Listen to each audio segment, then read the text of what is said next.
દરેક નીતિની સામે કાયદાની રીતે ઊભો રહેતો SSK ન્યૂઝ ચેનલ। લોકસભા ચૂંટણી પહેલા ભાજપ દ્વારા અઠવાલાઇન્સ પાર્ટી પ્લોટ ખાતે કાર્યકર્તા સંમેલન યોજાયો હતો, જેમાં મોટી સંખ્યામાં કાર્યકર્તાઓ જોડાયા હતા તો CR પાટીલે કાર્યકર્તાઓને સંબોધ્યા હતા।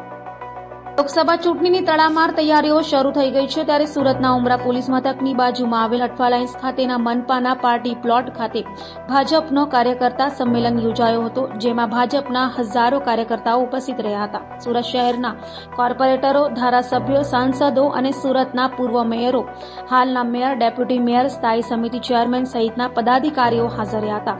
તો આ સંમેલનમાં હજારોની સંખ્યામાં કાર્યકર્તાઓ ઉપસ્થિત રહેતા CR પાટીલ દ્વારા કાર્યકર્તાઓનો આભાર પણ વ્યક્ત કરાયો હતો।